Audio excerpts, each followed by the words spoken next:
somos un centro barrial muy jovencito, cumplimos un año, estamos dando como nuestros primeros pasos. Y bueno, y ahí un poco como equipo empezamos como a ver que podíamos tener como una lectura de fe de todo lo que habíamos vivido, ¿no? Que no había sido fácil, que hubo un montón de momentos que las cosas no parecían tan claras, pero que a lo largo del tiempo habíamos descubierto que el proyecto, que el Hogar de Cristo no era nuestro, que era una obra de Clara y de Francisco, ¿no? Y recién le compartíamos a Miguel que este primer hogar franciscano, porque es el primer hogar franciscano, entró por la ventana, entró por la ventana a los franciscanos, porque ni los franciscanos tenían tan seguro que quería ser un hogar franciscano, ¿no? Pero nosotros habíamos tenido una intuición por ahí que Clara y Francisco querían algo ahí. Ejército de los Andes es Fuerte Apache, conocido, muchos habrán visto la serie en estos días. Es un barrio que está muy atravesado por la violencia, por el consumo, también por mucha gente que todos los días se levanta temprano y va a laburar. Es una mini ciudad, tiene 50.000 habitantes y entre nudos, pasillos, monoblocks, hay mucha vida ahí latiendo y mucha vida que está también por el margen del barrio, ¿no? Y bueno, entonces por eso lo que queremos compartirles así sencillamente, más que nuestro recorrido y todo lo que nos fue pasando, es un poco cuál fue la experiencia concreta de Dios, cuál fue la experiencia concreta de iglesia que nosotros vamos tratando de construir ahí, fuimos descubriendo que nos sentimos llamados a esa experiencia, y después contarles algunos rasgos de la espiritualidad de Clara y Francisco que nos fueron como atravesando y fuimos entendiendo, ¿no? Y después al final Ángel nos va a contar un poquito su propia experiencia. Para esto, nosotros empezamos y titulamos este espacio, esta experiencia, con unas palabras de Jesús, ¿no? Animarse con 5 panes y 2 pescados. Al bajar Jesús de la barca, vio la multitud y sintió compasión de ellos, porque estaban como ovejas que no tenían pastor, y comenzó a enseñarles muchas cosas. Por la tarde, sus discípulos se acercaron y le dijeron: ya es tarde y este es un lugar solitario. Despide a la gente para que vayan por los campos y las aldeas de alrededor y se compren algo de comer. Pero Jesús les contestó: denle ustedes de comer. Y ellos respondieron: ¿quieres que vayamos a comprar pan por el equivalente del salario de 200 días para darles de comer? Y Jesús les dijo: ¿cuántos panes tienen ustedes? Vayan a verlo. Cuando lo averiguaron, le dijeron: 5 panes y 2 pescados.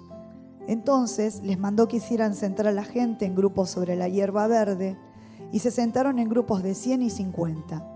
Luego Jesús tomó en sus manos los 5 panes y los 2 pescados, y mirando al cielo, pronunció la bendición, partió los panes y se los fue dando a sus discípulos para que los repartieran entre la gente. Repartió también los 2 pescados entre todos. Todos comieron hasta quedar saciados, e incluso recogieron los pedazos sobrantes de pan y de pescado, y con ellos llenaron 12 canastas. Los que comieron de aquellos panes fueron 5.000 hombres. Bueno, acá hubo 3 gestos de Jesús que nosotros también fuimos como, nos fue llegando a nuestra vida, fuimos haciéndolo primero experiencia nosotros y también fue lo que nos fue pasando en el hogar, ¿no? El primero es Jesús escucha, ve la multitud y la escucha, ¿no? El segundo es Jesús ve, se da cuenta que estaban como ovejas sin pastor, ¿no? Y el tercero es Jesús se compadece, ¿no? Los otros también le dicen: mira, se van a ir, no tienen para comer, ¿no? Y Jesús le hace una invitación: denle ustedes de comer. Y a partir de ahí, claro, los discípulos se incomodaron y es un poco lo que nos pasó a nosotros. Vimos la realidad que atravesaba el fuerte, ¿no? Primero escuchamos mucho dolor, muchos pibes que estaban al margen, que no encontraban un espacio donde sentirse recibidos, ¿no? Y realmente sentimos que Jesús es el que se compadeció porque parecían como ovejas sin pastor. Y a nosotros nos convocó para que les demos de comer. Y cuando hablamos de dar de comer, no tiene que ver solamente con dar de comer, sino con esta experiencia un poco que compartían las compañeras, que tiene que ver con esto de la experiencia de la vulnerabilidad que grita y que pide ser amada, ¿no? Ser amado. Entonces, un poco nosotros decíamos, cuando reflexionábamos, que detrás de esta experiencia hay una experiencia de Dios, ¿no? Decíamos, de un Dios, y nos encantó la canción de Damián, porque decíamos, esa canción es bien teológica, ¿no? Decíamos, un Dios sencillo, ¿no? Que fue hasta el pasillo, que sinceramente se hizo hermano. Un Dios compañero, ¿no? Que vio, que alojó, que fue capaz de recibir la vida como viene. Un Dios cercano, que no juzgó, que fue capaz de hacerse, ¿no? Compañero del otro, hermano del otro. Un Dios que es familia, que comunicó la experiencia de hogar de Cristo y a su vez nos fue buscando en el amor. Y un Dios vulnerable le queríamos agregar nosotros a la canción.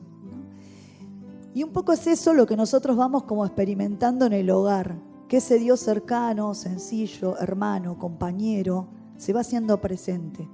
No solamente porque nosotros recibimos la vida de los pibes, sino porque también se va haciendo presente, los pibes nos van transmitiendo ese Dios y nos van transformando también nuestra vida.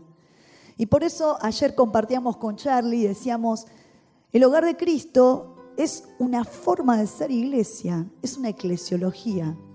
No tiene una espiritualidad tal, no es la espiritualidad franciscana, la espiritualidad orionita, la espiritualidad salesiana. Es una forma de ser iglesia. Y esa iglesia cercana, compañera, hermana, esa iglesia familia, esa iglesia vulnerable, que es capaz de experimentar y de tener misericordia, experimentar el dolor del otro y tener entrañas de misericordia. Y eso es un poco lo que nosotros experimentamos. Por eso decimos que el hogar de Cristo es la iglesia de Francisco. ¿Por qué de Francisco? Porque pensábamos, el Papa tiene mucho que ver con nuestra historia como hogar de Cristo, ¿no? Y él eligió un nombre, Francisco de Asís, ¿no? Decidió llamarse Papa Francisco. Y nosotros pensábamos, Francisco, cuando empezó su camino de seguimiento de Jesús, escuchó una frase, dice, repara mi iglesia. Y esto es un poco lo que nosotros sentimos que hoy podemos aportar desde el franciscanismo, ¿no? Y también desde nuestro ser como discípulos de Jesús, este llamado, repara mi iglesia. Y desde ahí creemos que la vida de Francisco y de Clara, que con tanta radicalidad vivieron el Evangelio, nos fueron como mostrando cómo reparar esa iglesia.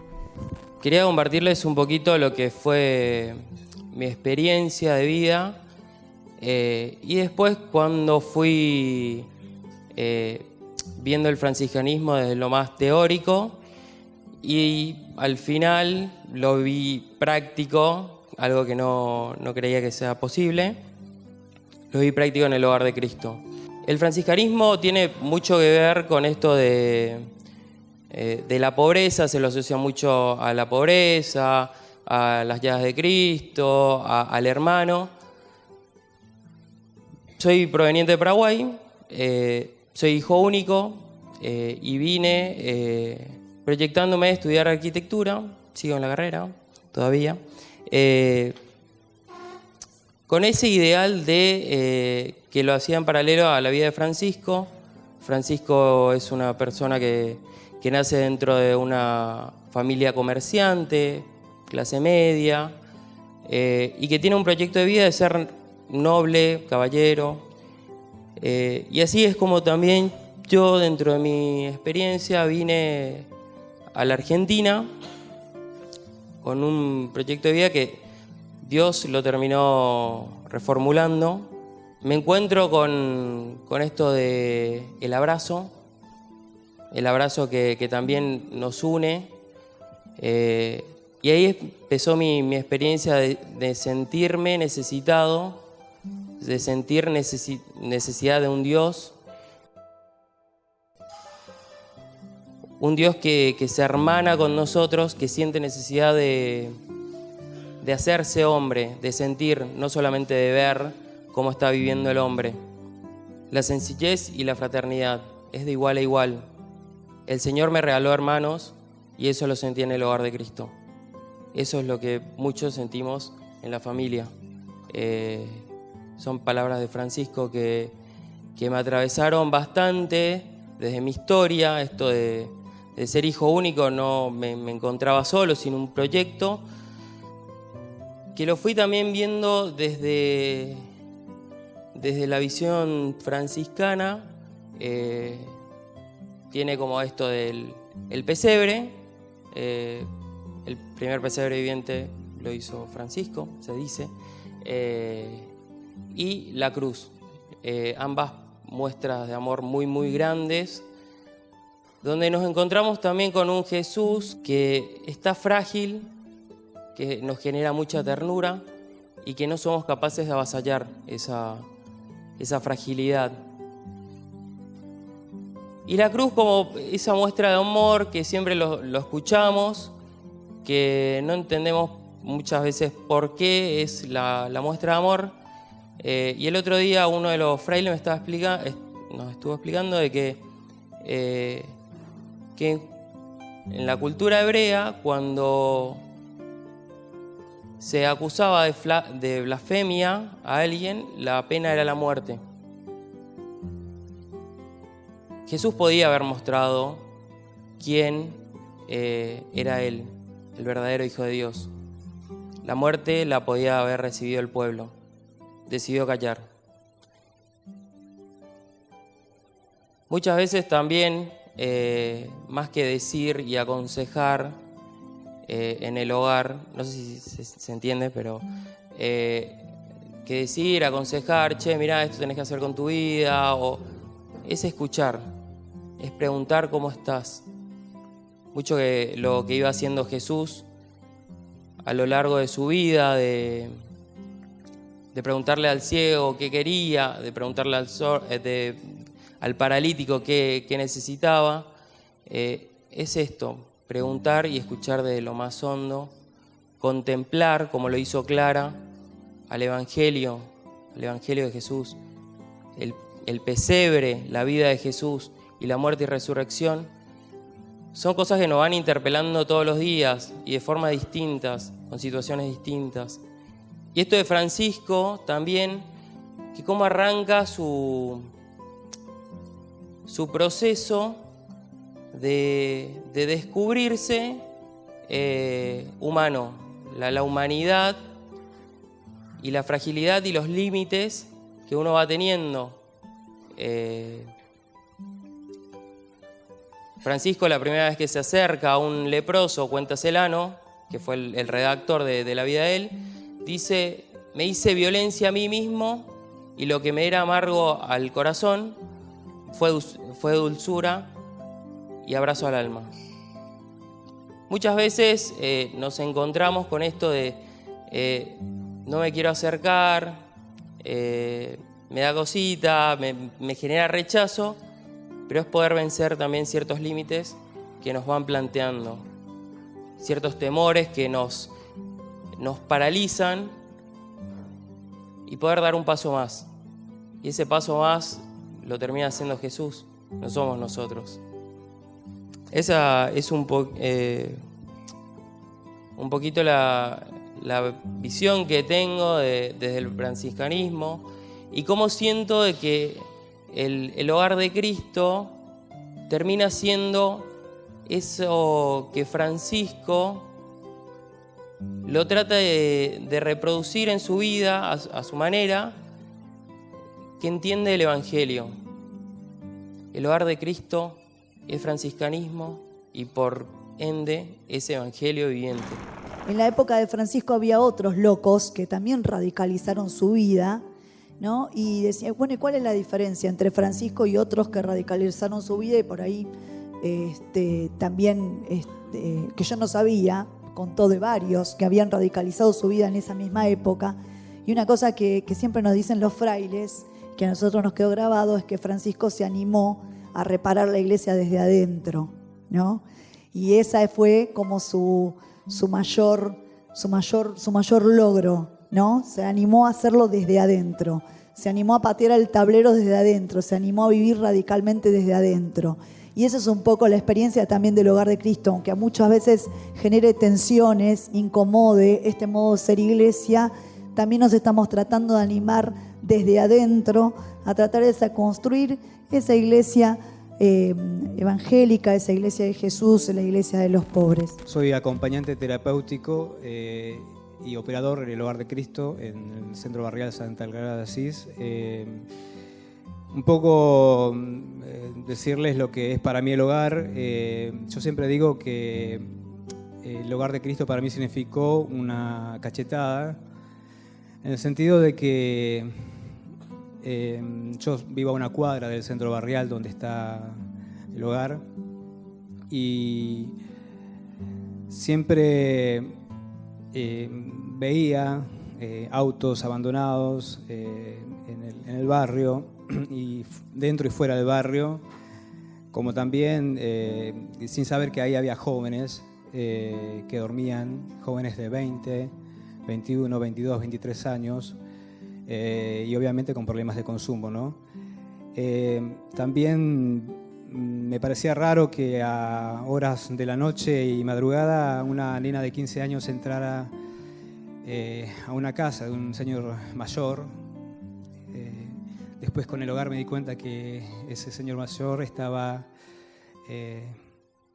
solicitando servicio de una nena de 15 años sexuales, ¿no?